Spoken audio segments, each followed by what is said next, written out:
which is Michael McCoy talking as the spokesperson of the government. He would be given an airtime more than 3 minutes or 4, but the rest goes only for a second or 3 seconds. So people have turned to online to watch occasions that are covered through online media. And so I believe, even with no people, many people here in the hall, which could have taken more than 1,000 or even more. I also believe, like Dengakon, I also believe in the quality of doing things, not the quantity. The few that have turned up here are the most committed one, but the media will take anything that will be said here today to almost every homestead and to almost every phone. Because I believe anyone has a phone and is connected to internet of some kind. So they will all come and find later on. Environment, as I was invited to come here and address this occasion, I first asked what capacity would I be speaking to a forum that is organized for environment. Because environment is very scientific, and if you are an art student, you will not understand much of the jargon that is displayed in this scientific fraternity, the environment. But in a simple term, environment is us as human. Environment is us. Even when you watch your clothes, you are addressing the environment. When you are watching your utensils, so that you have food which is not, which is free from germs, then you are also doing environment. So environment affects our life in one way or the other. The only problem is our understanding. The fact that we don't understand that all the creatures, all the trees we have, all the grass we have are interrelated. Their life is interrelated to us. This is when we need to know when an occasion like this come up. In Europe, or say in the first world, the first thing that is taught to a student of free school, even from his free school, is how each of them contributes in promoting clean environment. It's starting from that small class. Even when you want to clean your fences, you must stand in a trash can, so that those small things that come out of feeding the pen, the pencil, could be only in a trash can. But in our African situation, nobody owns the environment. So we do what we want. Even if the laws we have here in South Sudan become operationalized. I know in South Sudan we have very beautiful laws. We have very beautiful constitutions. The only problem we have is the implementation of those laws. By not implementing those laws, we are just left to freely do whatever we want. I have shockingly witnessed for the first time, because when I grew up, when I was born and grew up in South Sudan, in Southern Sudan, by the time the level of waste disposal did not reach this point.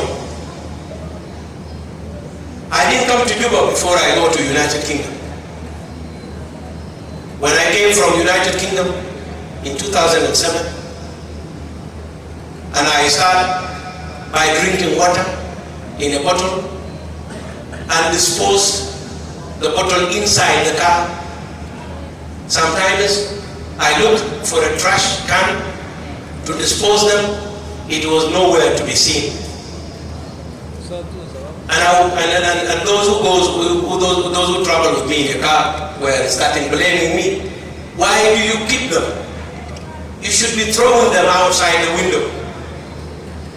And I said, I will be reneging from my contribution to the clean environment if I continue to do that.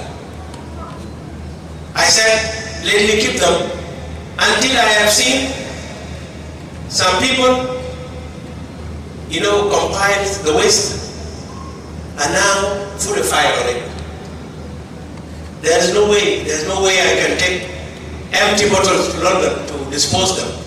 So I got myself throwing them on where they are always burned. By burning them, you are contributing into degrading the environment, because the global warming is about our actions. It's how we behave towards maintaining the environment that is making the global warming even worse. You have heard from good presentation that deforestation is one of the major activities that a human being is carrying out in our country, and it is going to destroy us. Now, if you ask any person that is undertaking the agriculture, you will not find them cultivating in an open places where the water are even close. They are going to the forest and they defrost. You find someone with 100 or 300 or even 1,000 fida of the agriculture land. They have cut down the trees in order for them to make the land fertile for agriculture. Now the problem is, I'm not telling them not to cut trees down, but they should also sow trees. They should also sow, like for instance, you have cut off 50 trees, cultivate 100 trees, so that the environment doesn't get degraded. But the problem, we only cut down the tree. Next year, if another tree, germinate and started growing within the same field, we cut it off again until the tree is no longer growing. And we think we are producing. When we are destroying the environment, we have already chased away our animals. Because even at some point here in South Sudan, those who are actually made to protect animals that are in the Ministry of Wildlife Conservation and Tourism do not even understand. Some of them do not even understand what is meant by conservation and the tourism. They don't even know that they are a very, very important economic ministry. Everybody wanted to be a minister of finance. They don't know that the Ministry of Wildlife Conservation and Tourism is the leading in East Africa here. If you go to Kenya, it's the leading ministry because it brings in money from the investors, from the tourists, and you name it. But those who are actually assigned to conserve wildlife are the one giving license for the animals to be killed. Because if I go to the forest and kill an elephant, I will not be able to use the elephant tusk if I don't have the permission from the wildlife conservation. So the poachers who goes into the forest sometimes are regulated. Instead of fighting them, they are regulated by calling them to come and get the license so that they kill animals.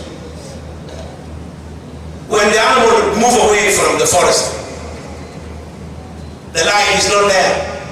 And when the animal is preserving for the human, will go away. So I want to urge, through this media, our wildlife protections guards to ensure they fight the poach. The whole world now has decided that the animal production cannot be used. Even in Kenya here, particularly those ladies who have animal tusk used as bungalows, or you may use them as beads for you to wear them, like this one. This one you can see there is a white, but it's not a product of animal. This one is a plastic.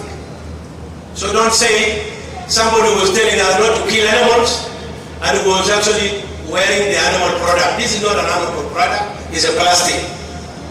If it was an animal product, I would not have even bought it, because I've been oriented before I even come back to South Sudan that animals are to be preserved by all costs, because they keep us alive.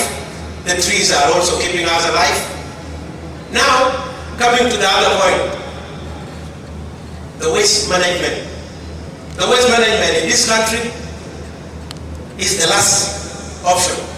It's the last option for the government, for the local government, and for even the citizen.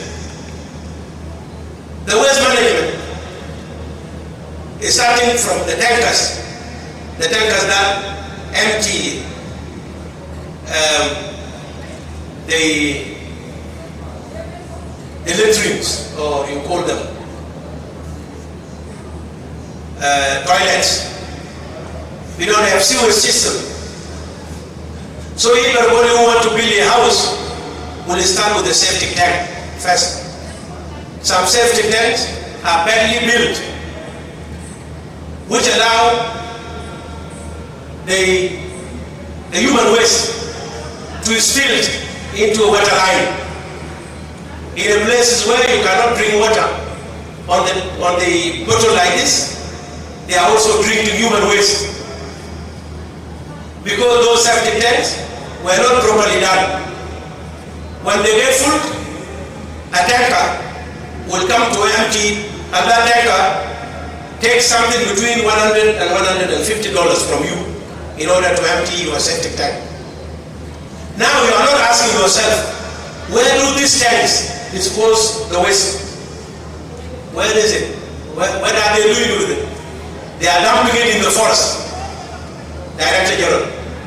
All the tanks you see there, the tanks that are actually taking the waste from safety tanks, go and throw them behind the farm. I cannot talk about the tankers that provide water for us. Well, I know this is another field we have failed from it. We failed as government. We did not, up to this point, we did not provide clean water for the population. For 19 years down the line, the same tanker, blue tanker, was moving. And the Eritrean has even gone to the point they can even strike, and we all get decomposed because we don't have water to clean ourselves. Do you know that a human being who is even moving can get decomposed? You think it is only a dead person that can get decomposed? If you have the odors in your body that smell very bad, simply because you didn't take bath for long, you are decomposed while alive and you are moving.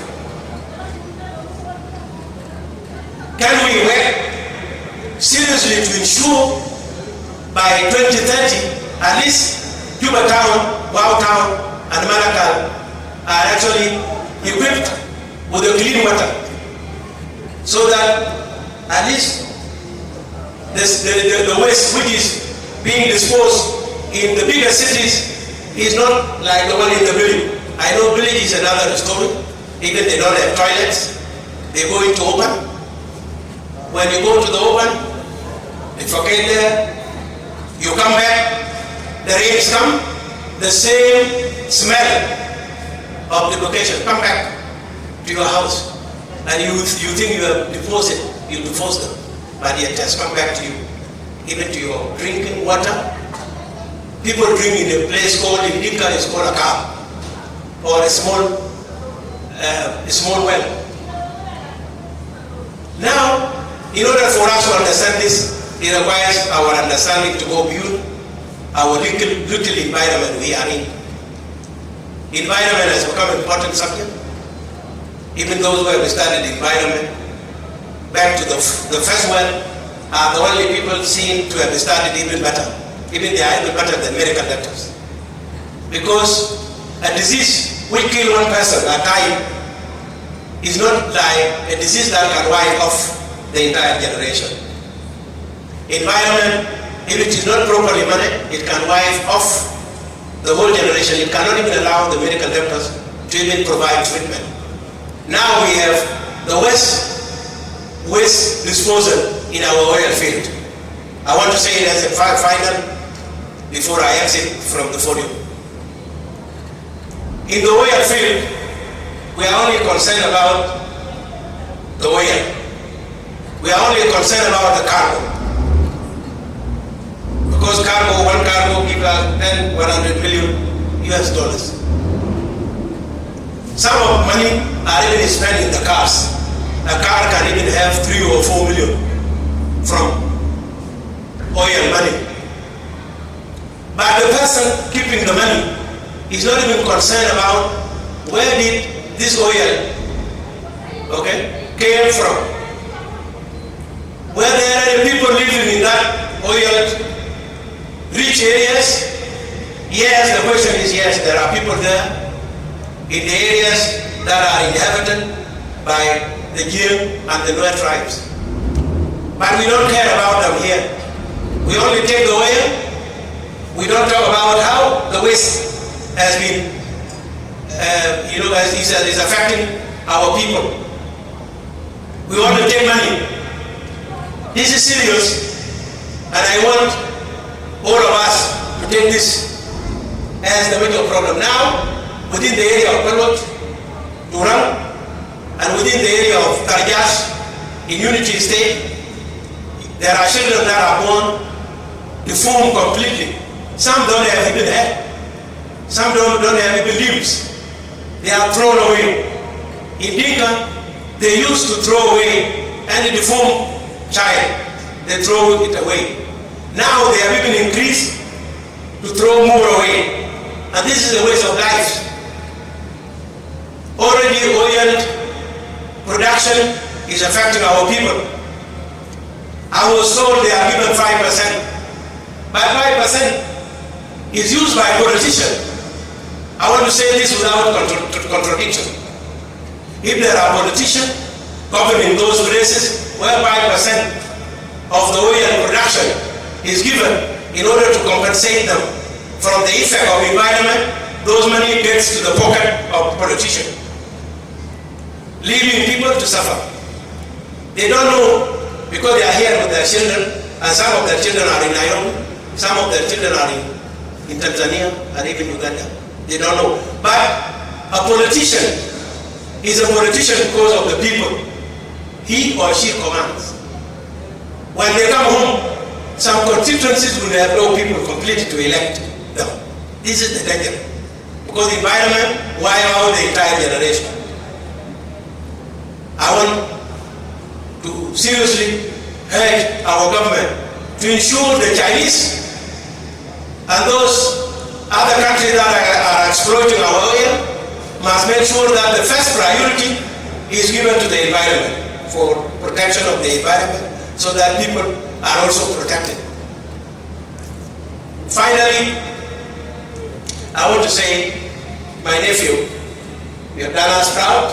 I'm calling you a nephew because you are a nephew anyway. And why I'm calling you particularly a nephew, I want to tell you that your uncle, is behind you when you are doing the right thing. But I am not behind you when you are doing the wrong thing, because I don't stand behind those who are doing the wrong thing. That's why some people are saying that Ateny Wek is making noise because he's not in the office. No. I'm not making noise. I'm talking sense. Because now I'm representing myself. I'm not representing anyone. When I was in the office of the president, there are things that I can even know they are not right, but there's no way I can say them. So I want you to understand this. Because it is you young men who are telling me that I am making noise because I wanted to be appointed back. Yes, anybody among you here has to be appointed to the government. Which other sector that is employing? There is no private sector in the country. If there is private sector, I don't have money so that I go to the market. So it is the same government that I will go back to the government. It's not something that I can shy away from. But for the meantime, since I am here with you, okay, as representing myself, I say what I want to say until I come to the point where I cannot have anything to say. Otherwise, I want to say thank you so much, and may God bless those who organize this. Continue doing this. Whenever you feel like there's anything I can help you, only that don't come about money, because I don't have money. But if you have anything, idea, or anything you want me to help you by connecting you to the people you cannot reach, I can hold your hand and take you to wherever you go. The explanation is yours, not me. Thank you. God bless you.